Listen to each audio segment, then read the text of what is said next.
One of the most important topics for any Christian and for any Christian community is the question, who is the person of Jesus? Now, in a sense, we can say that the answer is fairly clear, that we are told, for example, in the Gospel of John, that Jesus is the Son of God. And that's good enough. Well, of course it is. But on a deeper level, it's not enough to say that Jesus is the Son of God. We have to understand what this word means. And a variety of meanings can be found for this word, even in texts in the first century. If you ask the Greek world, what do they mean by Son of God? They mean that the person is divine. But we now have found, for example, about 15 different texts from the first century in Greek sources that use the phrase Son of God, and we find the phrase applied to Moses, applied to Elijah, applied to various people, including sometimes the believers. So it's not enough to just say the words, we have to find out what they mean. This particular series of studies is going to try and ask this question, who is the person of Jesus, but in a new way. We're going to ask it by asking Jesus himself to give us his own definition as to what he means when he talks about himself. Who does Jesus present himself to us as being? Now, the question is important for us, partly because when we look at the teachings of Jesus, we are not looking at the teachings, for example, of, let's say, Aesop's fables. What is the difference? Well, for Aesop's fables, all that matters is the ideas in the fables themselves. They could be called somebody else's fables. It wouldn't matter. We're merely looking at the ideas in these particular stories. But when we look at the teachings of Jesus, it is not just the ideas that we get out of the stories that makes them important. What makes them important is the person of Jesus himself. He is the one who adds the quality to them that makes all of the difference. That is, the Christian faith, as we have known it all across the centuries, is a historical faith. That is, we do not claim that we have better ideas than some other philosophy or some other system of thought across the street. No, we are not claiming better ideas. We are claiming the presence of the person of God among us in the person of Jesus. So who is Jesus becomes absolutely critical for us as we try to understand the New Testament. Now, when we look at this question, two ways, generally speaking, are the ways that we have used and that we teach to one another and that we hear in our theological schools as we try to answer the question of who is Jesus. One way is to look at titles. We've already mentioned Son of God. Then we could talk about Son of Man. We could talk about Savior, Messiah, or in its Greek dress, Christ, because Christ in Greek is the same as the word Messiah in Hebrew, Lord, Son of God, and on we could go. By the time we go through all of the New Testament, we find that there are some 40 different names, some used only once, and some of them used many, many times.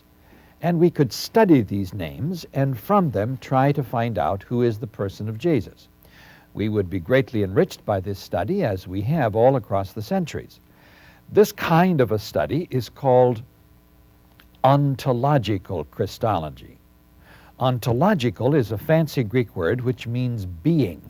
And so we're trying by this method to get at the person of Jesus by asking the question of being. Here are his titles. What can we understand of him behind those titles? This is a great classical way to go at the subject of who is Jesus. The subject itself, by the way, has been called all across the centuries Christology, the word about Jesus. Christos Logos, who is the person of Jesus, even as theology is who is God, Theos Logos, and so forth. Well, that's a wonderful way to go at the titles. A second way to go at who is the person of Jesus is to not ask questions about the titles, but ask questions about what does he do. You find out who a person is by looking carefully at what they do. You stand behind them, You look over their shoulder, you see what they're looking at, you find them functioning, and in the functioning you discover who they are. You want to really find out what a carpenter is like, go into his carpenter shop, watch him at work. You want to find out what a surgeon is like, go with him into the arena where the surgeon is operating, and you will be able to really catch the feel as to what this person is like and who they are by watching the skill with which they operate. And so with anyone in any profession. So there are texts in the New Testament in which we really don't have any titles, but that Jesus is doing things, and in the doing of them we find something very important about who he is. One of the clearest and perhaps most powerful statements about who Jesus is, which we discover by what he does, is in the 7th chapter of Luke. If you remember that story, Jesus is at a banquet, a lady comes in, and the lady finds out that the people are not being very nice to Jesus, and she begins to weep, and so she lets her hair down and she washes Jesus' feet with her tears and wipes them with her hair. And then Jesus begins to attack the host because the host has not shown to him the traditional courtesies, while this woman has made up for the errors of the host and has done so. Now, the lady herself has heard Jesus preach about forgiveness. She has come to show gratitude to Jesus because Jesus told her that her sins are forgiven. And in a few verses before that, we find that Jesus does forgive sins. Now, the story itself, this is at the end of the 7th chapter of Luke, we don't find any titles. Well, there's one, Master, epistatus in Greek, and this is the word that Luke uses for rabbi. He knows his readers probably don't know this Jewish word rabbi, so he uses a well-known Greek word meaning teacher, and he uses it. Well, that doesn't tell us very much. I mean, anybody who taught anything had this title. But when we look at the story itself, why doesn't Jesus say to the woman, "Lady, you are grateful for the fact that God has forgiven your sins? Fine. Go to Jerusalem, make a sacrifice of a lamb, a thanksgiving offering, because your thanks is to God. God is the one who forgives your sins." No. Jesus accepts in his person gratitude for forgiveness received. He blames Simon because Simon is not doing the same thing. Well, what is he saying about himself?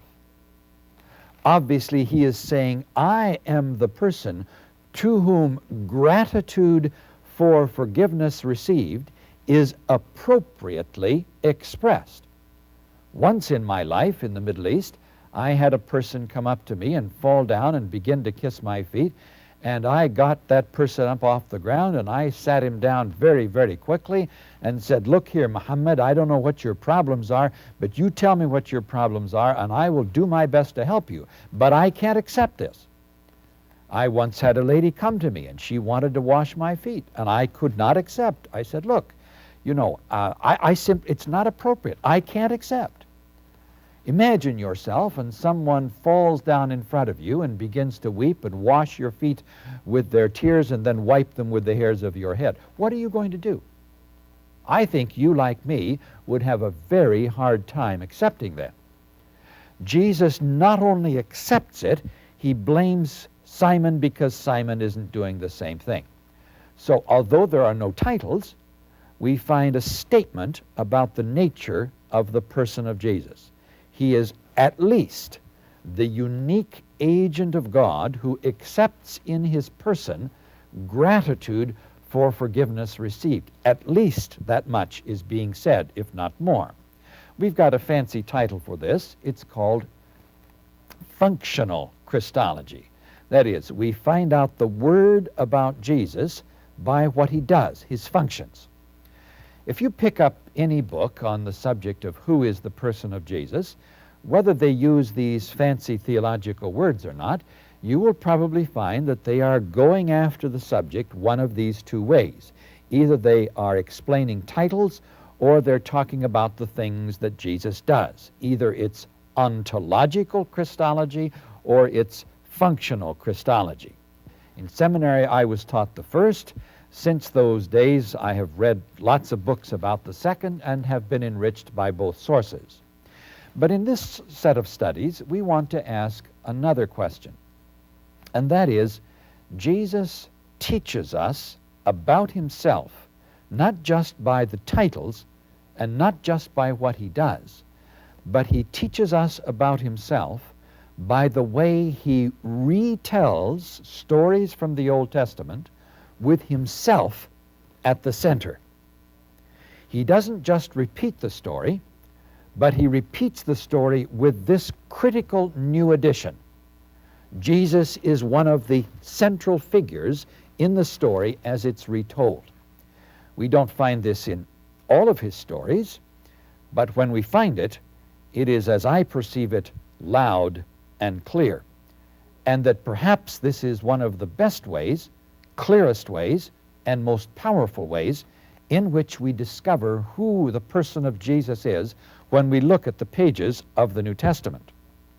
Now, before we really sort of launch into our subject, here in our introductory reflection on the topic, we want to turn aside for just a minute and talk about what do we know about the Jesus of history.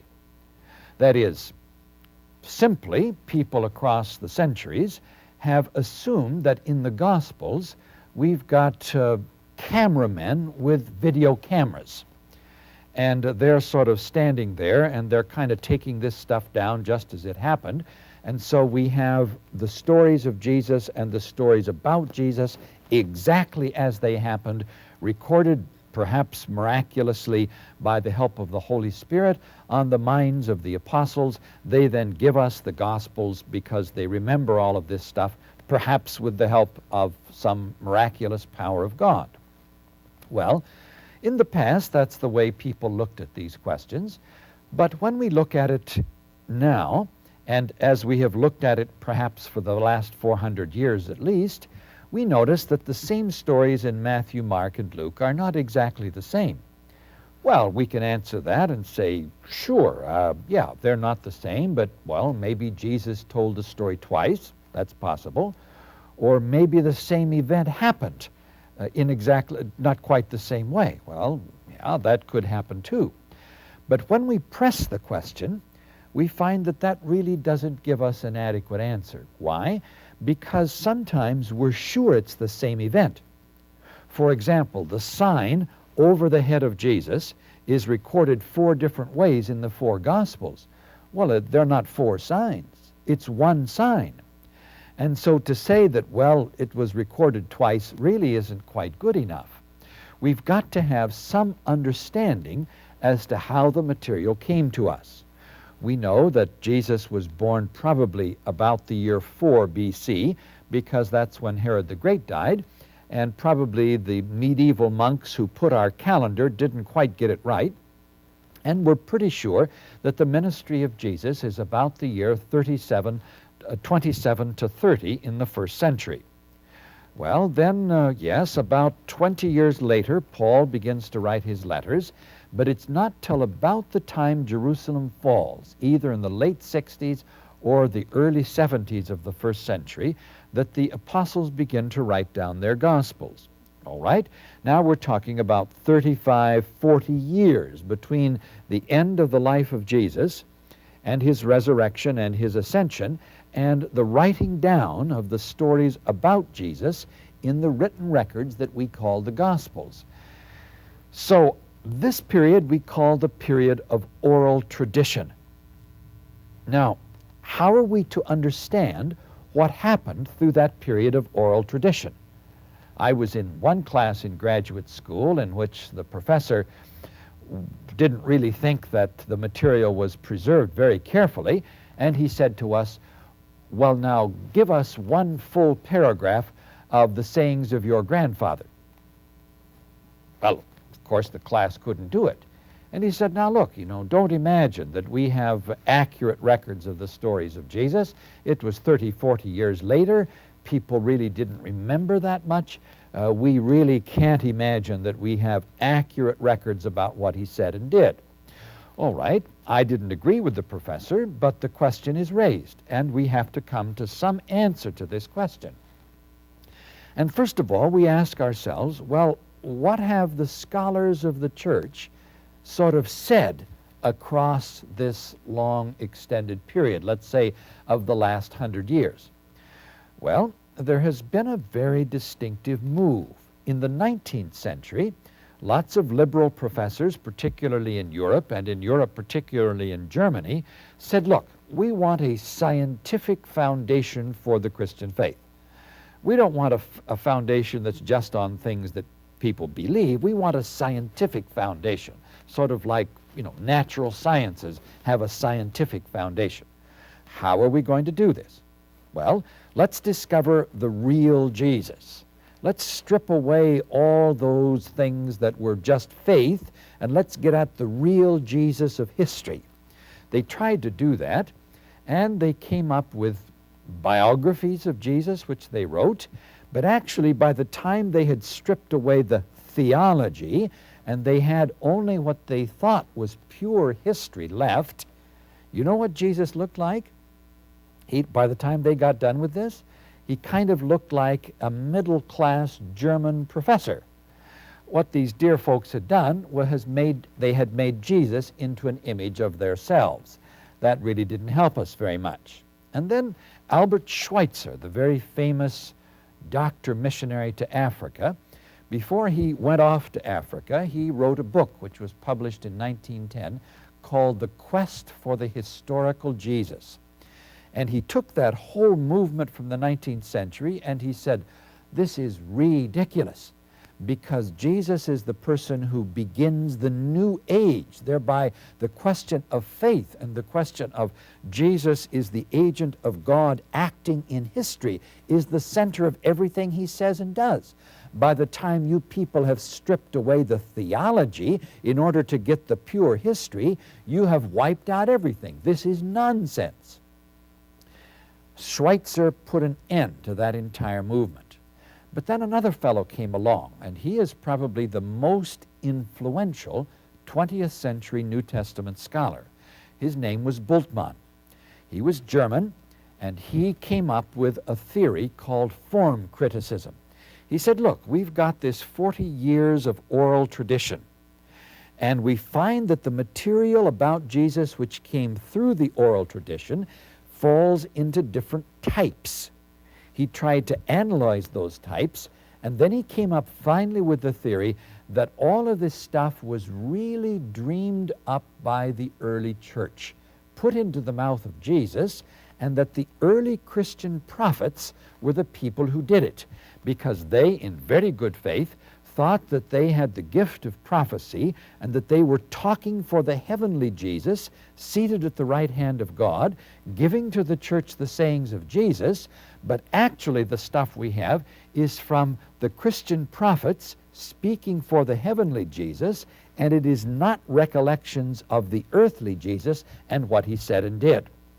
So this very learned man came up with some very influential books in which he said, look, we really don't know anything about Jesus except that there was such a man and his name was Jesus and he died probably on a cross. Other than that, we're not sure. Well, you can imagine that this kind of a radical solution stirred the ranks. And for about 50 years, everybody was either agreeing with him or partly agreeing with him or fighting him tooth and nail. And in the process, a whole school of interpretation came up in the Scandinavian countries. The important figure there is a man by the name of Gerhardsen and a second one by the name of Reisenfeld. What did these fellows do? They wrote some very learned books, and they said, look, Jesus was a rabbi. We know that the other rabbis passed on the material they thought important, their sayings and the sayings of their teachers, in memorized form. And as they passed this material on, it was recognized as the tradition. Their students memorized it word for word, And so when Judah the Prince in the year 200 AD wanted to record the sayings of the Jewish fathers from 200 BC up to 200 AD, he could do it. Why? Because it was all very carefully memorized. So said Gerhardsen, look, let's examine the methods that these Jewish fathers, called rabbis, how they recorded this stuff in the minds of their students. What were the techniques? And Gerhardsen wrote a very, very good book called Memory and Manuscript, in which he traces with very good scholarship how this happened and makes a very convincing case that Jesus was at least as concerned for the things that he taught as was any other rabbi, and that his disciples no doubt had notebooks, that he put his material into the kinds of forms that would help people to remember it, and that there was a memorized tradition that was passed on. One of the things that Gerhardsen says in his book is as follows, this is in fact Reisenfeld in his essay, and he says, the words and deeds of Jesus are a holy word, comparable with that of the Old Testament, and the handing down of this precious material is entrusted to special people. He writes elsewhere in the same essay, Jesus is the object and subject of a tradition of authoritative and holy words which he himself created and entrusted to his disciples for its later transmission in the epoch between his death and the parousia. The parousia is a fancy word for the second coming of Christ. Gerhardsen's book is very worth reading. I have gone through it with care and have learned a great deal from him. The only question that we have about Gerhardsen's book is that if the sayings of Jesus were memorized word for word and written down in notebooks, then we have the question of why do we have the same story in Matthew, Mark, and Luke differently? You see, Bultmann's answer isn't really good enough because the material is too much the same. Gerhardsen and Reisenfeld are very impressive in what they say, and I'm convinced that much of what we have can be understood as having been passed on like the rabbi and his students, but there are differences in the same stories between Matthew, Mark, and Luke, and we have to somehow account for these differences. Well, I have developed a theory between these two points of view. One is the Bultmannian view, which says we really have rumor transmission, and so none of it is really historically accurate. Bultmann would insist it's great stuff because it comes to us from the Christian prophet who is speaking for the heavenly Jesus. So it's the words of Jesus seated at the right hand of God, but it's not the words of the earthly Jesus. I don't like that.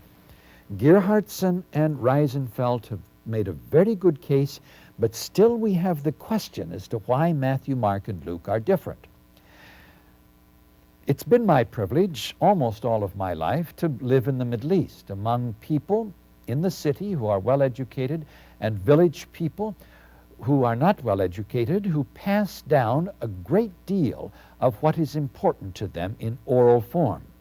They will tell you stories of who founded the village and why the village was founded. I have been in villages in the south of Egypt where they tell stories of the 2nd century.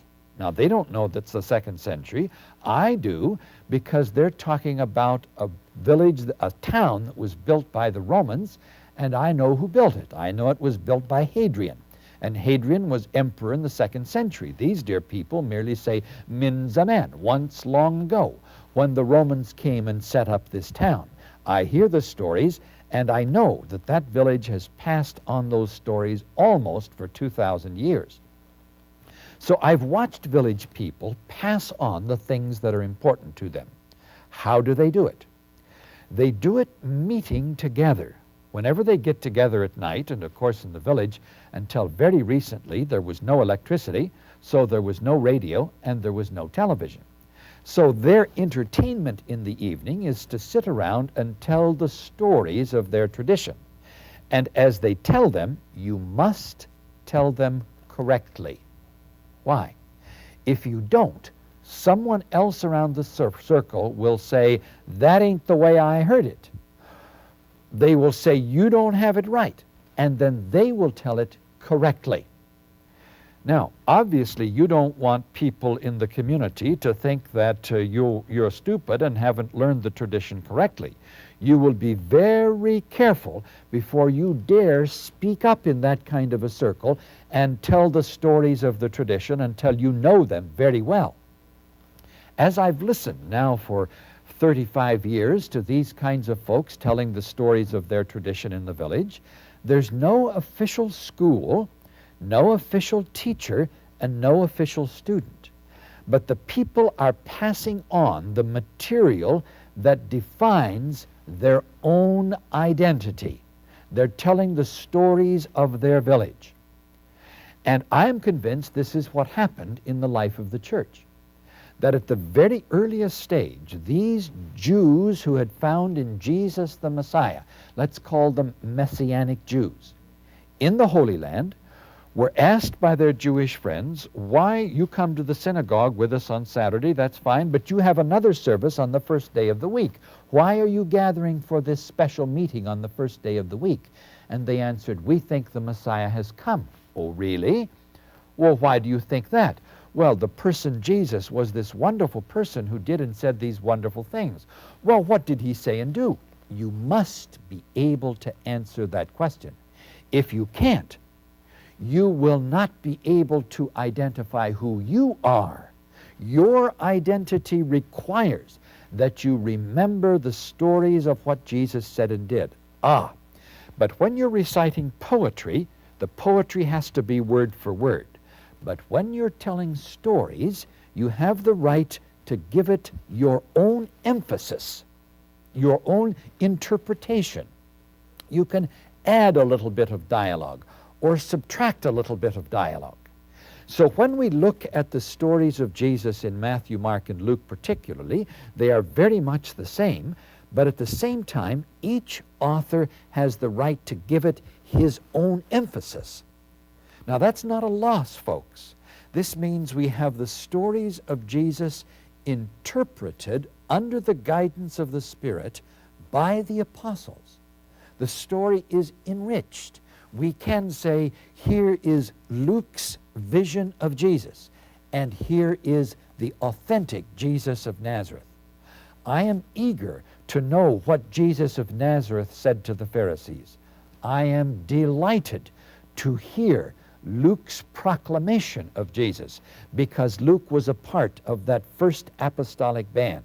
And if I find the story a bit different in Mark or in Matthew, I know that I don't have just a tape recording, but I have the stories and words of Jesus interpreted through the eyes of the evangelists. And I rejoice in the differences. I am not embarrassed by them, because I know this too is a part of the enrichment of what the text has to say to me. So we can talk about Matthew, Mark, and Luke not only as historians, but also as theologians. Our conclusion is that we have the words and deeds of Jesus authentically recorded with an interpretation which enriches them, which comes from the faith inspired by the Spirit of Matthew, Mark, and Luke themselves. With this in mind, we will then, in this series, proceed with the confidence of an authentic historical record, and along with it, confidence of an enriched layer of understanding which comes to us by the Spirit from the evangelists themselves.